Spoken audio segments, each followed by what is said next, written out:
Greetings, everyone. DFG here, guys. Hope you guys are doing well. Hey, just in the name of, just kind of sharing information, keeping us current, for you guys who, are so busy in your day-to-day lives and tasks that maybe some of the latest news is getting by you, at least news that I would call very relevant. Um, I like to do my part and just sharing some basic news with my own commentary. All right. So not trying to be political about it, just want to be informative about it, and I want to make sure that that we're all awake. Okay. So four things I want to share today. First thing I want to talk about is Rick Santorum comments this past weekend on CNN, not CNN, I'm sorry, Meet the Press, and he was talking about the missing children. And I don't know if you guys heard that, but if you get a chance, Google it on CNN, Rick Santorum, missing children. And a quick synopsis of it is that I guess of about 7,500 immigrants who came to the country, and I think in this case we're talking about immigrants from the Middle East, Syria, some of the other places where they had a lot of the instabilization going on due to to the different wars there, with Syria, Yemen, Libya, etc. Well, anyway, the long and the short of it, these parents, 1,400 families, 7,400 families, I'm sorry, were being processed to come into the United States, but before they could get the parents could get their clearance papers together. Some of their children were allowed to come to the country beforehand. And in this transition period, these children were taken in by our federal government, placed in temporary homes until their parents could get here. Well, long and behold, guess what happened, guys? You won't believe it. Of the 7,500 plus families, do you know that 1,500, almost 1,500, I think it's 1,474, 75 kids came up missing? Yes, I said missing. In other words, the United States has no idea where these children disappeared to. So in essence, uproar is created around the country. I want to say the United States is the premeditator of these uproars, but I'm going to be nice and not say that. But uproar created through our involvement, whether we're there for peacekeeping or for fighting terrorism or whatever we're doing, these people have to seek asylum inside the United States. And now they get here, finally, the parents get here and their children are gone. And when they go to government officials asking about their children, the government officials' answers to these parents was, "We don't know what happened to your children. They just kind of disappeared, falling off the radar."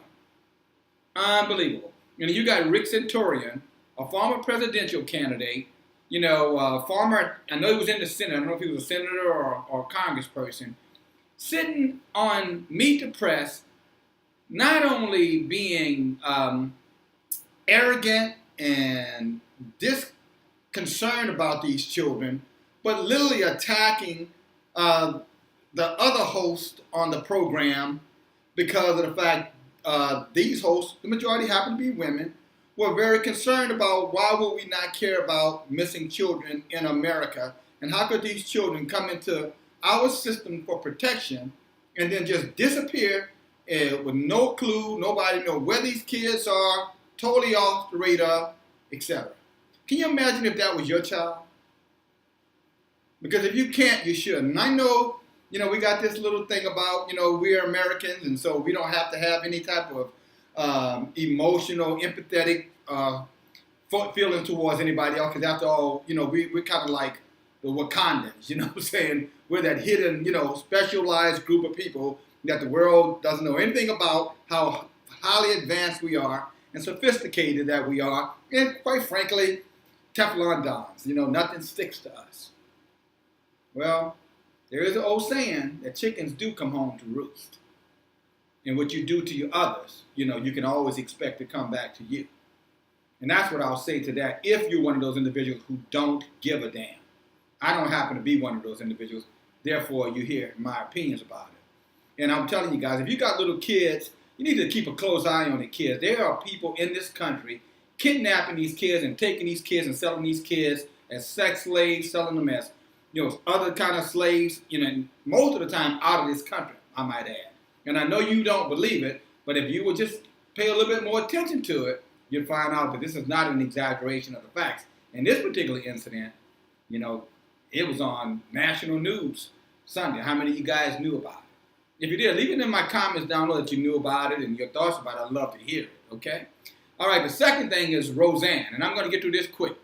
Roseanne Barr makes a comment a couple of days ago. She gets fired from ABC because she made a comment about a former Obama,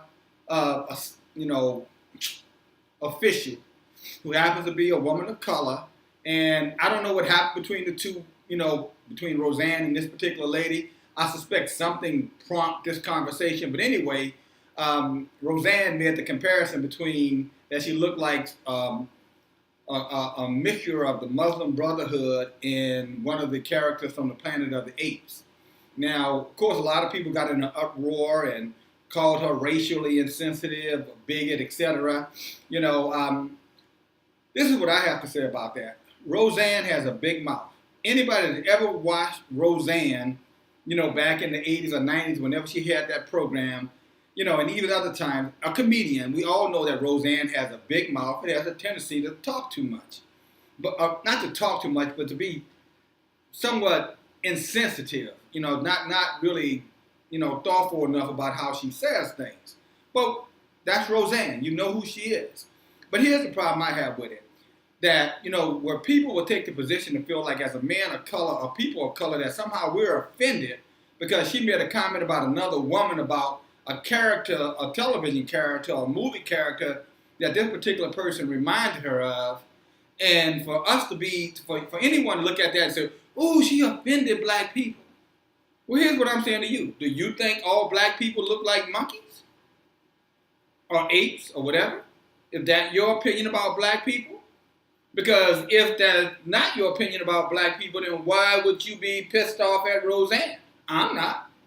Now, if I'm the lady who she made the comparison to, if I'm related to her, I might have a problem with that. I may say, don't talk about my sister, my mama, my daughter that way, you big fat pig. Sorry, Roseanne. But in terms of her getting fired for freedom of speech or expressing her opinion about another individual, guys, remember, these things have tails on them. So, we start now saying, okay, you can't say something about somebody, in a public domain without severe consequences. One day, you're going to say something, just expressing your freedom of speech, just a personal statement. And guess what? Somebody's going to be waiting for you with handcuffs, you follow me, and a big giant pink slip and say, you're out of here. Why? Well, think back in 2018, late May, when we all were very comfortable about them doing it to another citizen of the United States. I don't care if she's an idiot or not. It has nothing to do with it. Does she have a right to call a neighbor across the street an asshole? Yeah. And so do I, and so do you. And you can call me one if that's what you think about it. I hope you don't. But do you have the right to? Yeah. Ever have somebody in front of you in the car and they slow it down and you make a comment to them, cuss them out, or they say something back to you? Well, we're not careful, guys. That may be considered, grounds for, dismissal, incarceration. Who knows? So that's my thoughts around that. And I want to say to you, plain and clear, no, people of color do not think when someone calls a person of color an ape or look like an ape or anything, does not mean we all feel like you're talking to us. Now, if you say, hey, all black people are apes, then we're going to have a conversation. But if you're talking to one person, you're talking to one person. That's like me saying, hey, man, that white guy over there looks like a Neanderthal. Man, he's got all that hair on him and feet that big and head like a jug. Well, I sure hope my good white pals, my good buddies and friends, male and female, I hope you guys don't come at me and say, oh, Dale said everybody white is a Neanderthal. Of course I wouldn't have meant it that way. I would have been talking about him. Just like she was talking about her, not a whole race of people. All right, so grow up. Stop the silliness, guys. Enough is enough. All right? Now, I had more to say, but I run out of time, guys. So, here's I'm going to ask you again. Subscribe to the channel. I would really appreciate it. If you have any comments, I like to hear those comments. It doesn't matter if you agree or disagree. It's all about sharing of information and being aware and being alert.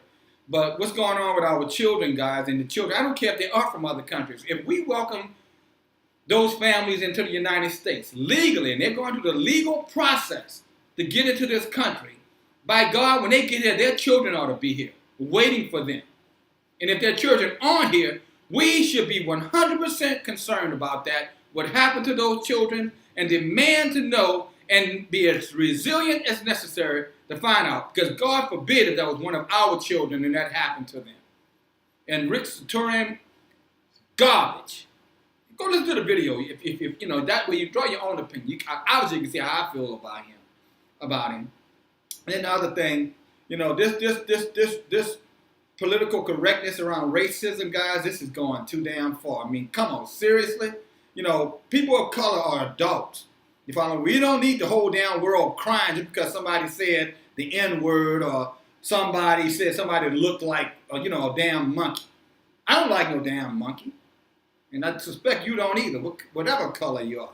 But let's cut the crap and speak up, speak loud, and put a stop to this, okay? Love you guys. Again, thank you for listening. Please subscribe and leave your comments below. DFG, now you know, Gideon Flight. Have a good day, everyone. Bye now.